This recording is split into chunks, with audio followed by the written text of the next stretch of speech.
pour l'heure de jeu. C'est sympa ça. Je tiens un peu la mort. 5 hectares et demi.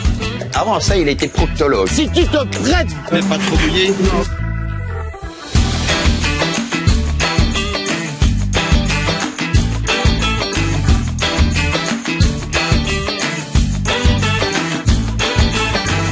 Eh, salut les amis, tu vas bien? Je vais bien et vous? Ouais, super. Tu sais où on est? Non. Eh ben, on est à... Temps pourri. Nous sommes à Bertry. Nous avons un peu quitté notre belle province de Namur parce qu'on veut vous montrer aujourd'hui quelque chose d'exceptionnel. On y va? On y va, allez hop. Et le cadreur! Ah, salut James. Bienvenue chez moi. On va dire bonjour à James. Ça, c'est James. Salut James. Ça va?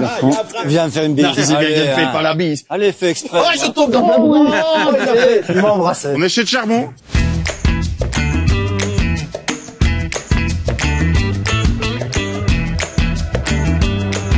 Ah, le charbon. C'est le seul charbon de bois made in Belgium quand même, hein. C'est grâce à ce charbon produit en plein cœur des forêts ardennaises que vous sublimerez vos barbecues cet été. On fabrique le meilleur charbon de bois de Belgique. Le seul, l'unique. Le seul, l'unique pour les barbecues, avec un taux de carbone que tu ne trouveras jamais nulle part et qui te permet d'avoir une super Ça veut cuisson dire saine. quoi? Taux de carbone, t'en as plus que les autres? Ah bah ouais, ce qui permet d'avoir un charbon, un barbecue sans fumée. Donc plutôt taux de carbone est haut et moins t'as de la Et fumée. moins t'as de la fumée et plus t'as une cuisson saine. Ça, c'est important à savoir. Ouais. Ah oui, mais si tu veux fumer ta viande. Ah bah tu prends des chips. Des chips de bois.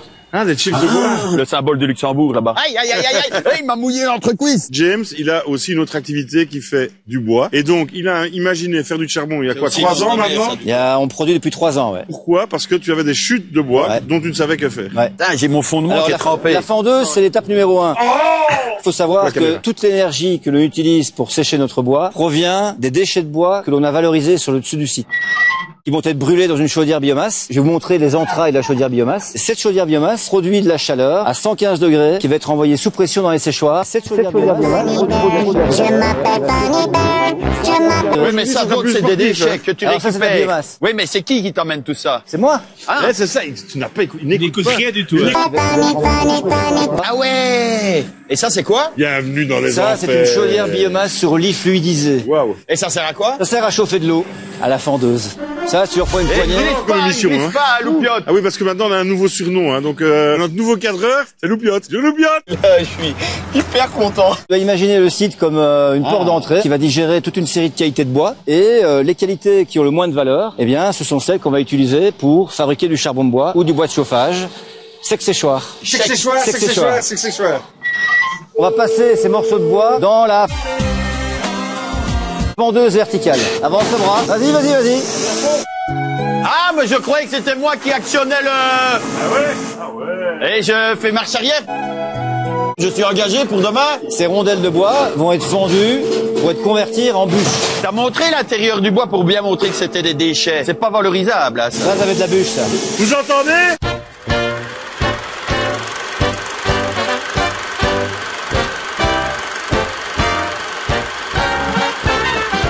On a une chance terrible, c'est de travailler avec 4 odeurs. La première, c'est celle du bois qui est découpé. Sens-moi ça. Ça sent bien le bois qui est découpé. Ça sent le tanin. T'en as du bois? Si, j'en ai. Bah tu te calmes, hein. Deuxième odeur, celle qu'on va aller renifler dans les séchoirs. La troisième odeur, c'est celle qu'on va avoir à la carbonisation. Et la quatrième odeur, c'est celle pour moi que je préfère. C'est du barbecue. C'est celle de barbecue. À table, Hakuna Matata, mais quelle phrase magnifique. Le séchoir. Vas-y. Eh, salut, hein! Ça il fait chaud. Fait chaud à mort. Bah oui, il fait chaud pour que ça sèche. Hein. Tu montes à combien en température là-dedans? 90 degrés. 90 degrés. La minute Pourquoi est-ce que informative. notre bûche est meilleure que les autres bûches? Donc il faut le chauffer tout doucement à 70 degrés, puis on monte à 80, et puis on fait la finition à 90 degrés pour boucher les pores. Et c'est pour ça que les gens brûlent des bûches de bois avec plein de fumée et ça encrasse les vitres, parce que l'humidité reste à l'intérieur du bois, parce qu'il y a une croûte qui s'est formée sur la bûche. Troisième odeur, la carbonisation. Là, t'as l'intérieur du four, il fait plus de 1000 degrés. Dans les cellules, il fait 600 degrés. Ce qui est magique dans le système, c'est que nous utilisons la gazéification du bois pour alimenter le foyer en énergie. Le gaz du bois chauffe, est envoyé dans la chambre de Réinjecté dans la chambre de combustion, qui combustion. brûle, Mais qui n'est chauffe. pas alimenté qu'à base de ça. Ah si, Je crois franchement, qu'on aurait cramé. voilà. Ah, c'est petit. Ah, parfait, une belle flamme. On est sur du charbon incandescent à 600 degrés. Alors, regarde comment on fait un beau produit. Approche-toi. Ah. Voilà. Il a déjà cramé, il ne sert plus à rien. Mais si, maintenant, on va l'étouffer. Voilà. Pour savoir si le charbon est bon, faites-le goûter à Bertouille. Ah mais attends, tu peux le croquer, tu sais pourquoi? Parce que ce taux de carbone dépasse les 85%. Et donc au début du siècle, avant que l'oméprazole et le gaviscon existent, les gens croquaient dans un morceau de charbon de bois. Voilà, ben on y est. Hein. T'as des bonnes dents, je le vois ça. T'as de la chance. C'est bon, hein.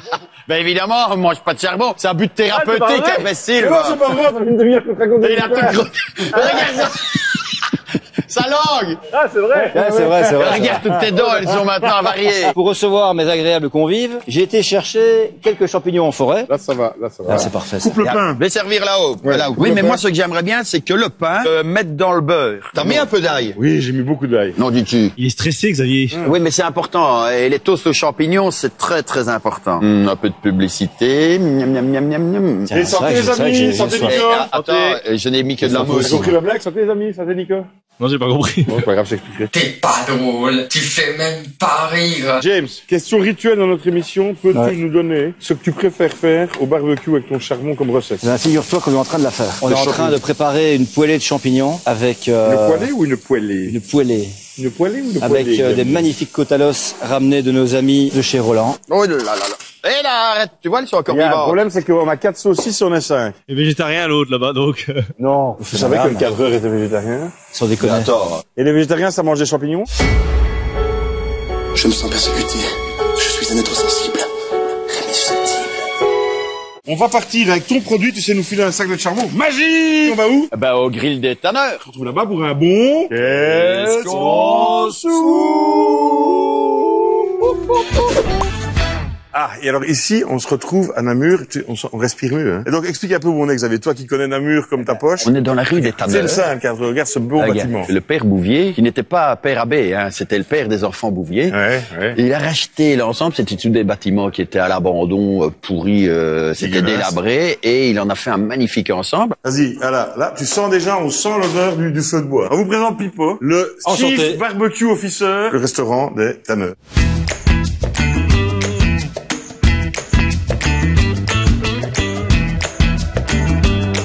Le grill des tanneurs. Rien que dire ce nom, ça me donne l'eau à la bouche. Si vous êtes amateur de viande cuite au grill, c'est dans cette institution namuroise que vous devez vous rendre. Ce qui est bon, évidemment, quand on aime la bonne viande, c'est la bonne cuisson au charbon. Oui, Donc, oui. on a amené du charbon et on va demander à Pipo de nous sélectionner quelques bons morceaux de viande et de nous expliquer comment on cuit au charbon. Je t'ai amené une petite bouteille. Je ne sais pas si tu peux boire en service. Je vais faire un effort pour toi. D'accord. Ici, donc, c'est vraiment, tout est modulable. Tout, on retire le tout avant de faire le feu. C'est pas chaud, ça. Voilà, c'est l'habitude, ça. Et tu veux pas demander à Xavier de les remettre. C'est vrai qu'il est parti chercher des verres. Tu lui demandes, tiens, prends un peu les grilles et mets-les. Pour redémarrer le feu, on va retirer un peu l'excédent. On va garder les braises principales. On va remettre simplement le charbon par-dessus. On prend simplement une pelle et je récupère toutes les bonnes braises que je viens à étaler. Et Avec nickel. ceci, donc simplement, je viens remettre la nouvelle par-dessus. On réunit l'ensemble. Il va les remettre lui-même ou je Oui, les il va remets? les remettre. Hein. Attention, parce que c'est peut-être un peu chaud, hein. Oh, tu vois bien que ça ne va pas, hein, ça ne passe pas.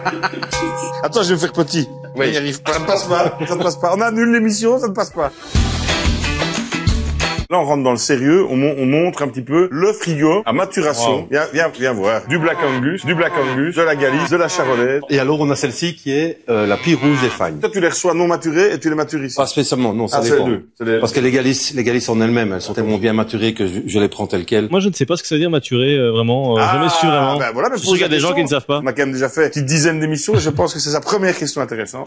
À l'abattage, c'est une viande qui est coupée et qu'on doit laisser 2 semaines dans un frigo, sans la toucher. On peut pas la vendre pas avant 2 semaines. On prend cette viande-là et on la met dans un frigo vraiment spécial, 1 degré 8, 80% d'humidité. Ah oui. C'est de l'humidité qui est absorbée, qui est gardée pour ne pas que les sortes de champignons et voilà. Et donc ça peut rester combien de temps? 6-7 semaines. Alors, c'est la plus ancienne que nous avons là-dedans, c'est la viande, c'est Ah oui, c'est la pire rouge. Ça se voit, j'ai envie de dire. On fait ceci au poids. Ah donc ici, tu viens, tu choisis ta viande au poids. 300 à 350 grammes minimum. Ah oui. Je sais pas s'il y en aura pour vous, parce que quand il s'agit de viande, Bertouille et moi, là, on commence à grommeler. Ça, c'est la Galice. De la Galice. Ça, c'est la Galice. Ça, c'est l'italienne. Il faut se dire que les gens n'aiment pas trop le gras. Le gras, c'est la vie.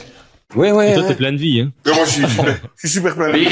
L'assaisonnement, je me fais un mélange moi-même de graisse de bœuf et d'huile d'arachide. Quel pourcentage? 3 quarts, 1 quart. De graisse de bœuf? Et 1 quart d'huile d'arachide. Je mets ensuite à la fleur de sel. Alors, avant ou après la cuisson? Voilà. Ça c'est pas facile à dire. Je peux comprendre que il y en a qui disent qu'il faut saler, poivrer après. Nous autres, on sel et on poivre avant. En cuisson. Oui. En partant, je remets une fleur de sel dessus. Donc on va commencer par évidemment, ne jamais oublier le poivre. Le moulin. Le moulin, c'est le plus important. Ne mettez pas du poivre moulu. Et pas du sel fin. Et non, fleur de sel. Oui. Ça, on à va dire ça, à mon avis, c'est le secret du chef. On prend simplement une pincée, mais il faut vraiment aller très haut parce que, mais si on fait vraiment comme ça, on va avoir des tas. Des tas. Dans l'assaisonnement, en mettant une fois, deux fois, aussi proche pour commencer. On laisse bien tranquillement, ça va aller. Quand c'est maturé, il faut pas y aller au choc thermique, quoi. Non, parce que c'est une viande qui se colore très très vite. Okay. Ce qu'il faut faire, c'est les cuire très doucement. Même quand on a fait une coloration, ensuite moi, je me permets de les mettre toujours un peu sur le côté. Ah oui. Ou de relever ton... Ça chauffe l'intérieur. Ça fait fondre un peu le gras à l'intérieur. On commence à sentir un peu l'odeur de cette graisse qui cuit là. Le gras, c'est la vie.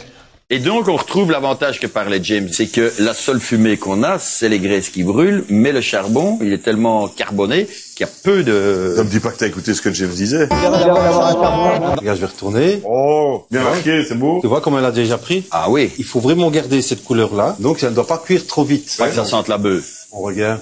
La quoi? La bœuf. Un bœuf? Un bœuf, c'est quoi? Quel rapport? Comment tu fais pour ne pas pleurer, toi, en faisant tes oignons? Toujours aller dans le sens du fil. Tu vois, il y a des stries ici. Oui. Donc, si tu vas toujours dans le sens du fil, tu n'auras jamais... Oui, mais à un moment, tu dois pas couper perfectement. Ah, là, tu pleures, alors. Ah oui.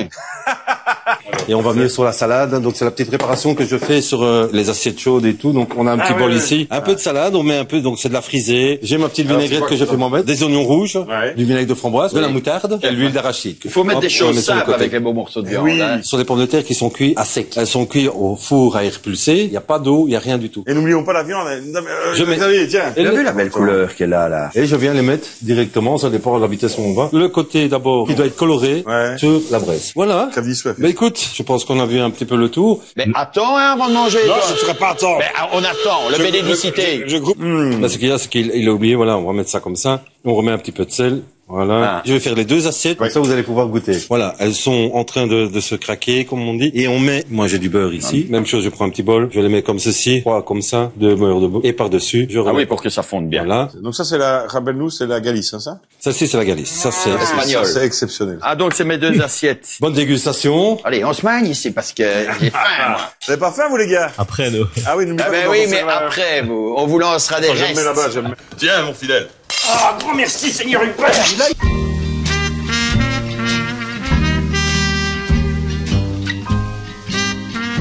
C'est le meilleur moment de la journée. Ouais. Un silence sur les ronds. Ils sont au calme. Ah ouais. Faut bien fait de rajouter de l'huile de racine. Envie de la garder longtemps dans ma bouche. Ah oui, d'accord.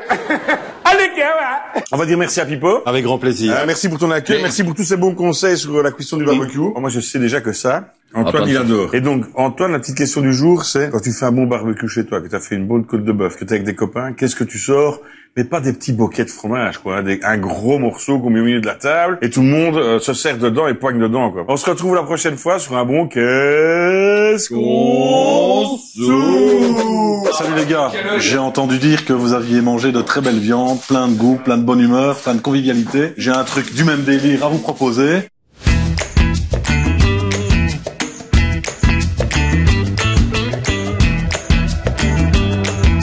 Si vous ne connaissez pas encore Maître Corbeau et que vous êtes amateur de fromage, mais qu'est-ce que vous attendez? Ils ont vraiment beaucoup de fromages incroyables. On va aller à Chigny, en Gaume. Nouvelle fabrication chez nous. Un bleu de brebis à la manière d'un roquefort. Donc c'est son petit cousin wallon qui, à l'idée de Berthaud, il est une bonne idée de partager ça au milieu de table pour que tout le monde puisse y picorer. On a un bleu fabriqué avec une dominante de Lacaune. C'est une race de brebis qui donne un lait très gras. Et donc on a un bleu très fondant, très onctueux et en même temps avec du caractère. Et bien de chez nous, donc que demander de plus? Bon app les gars.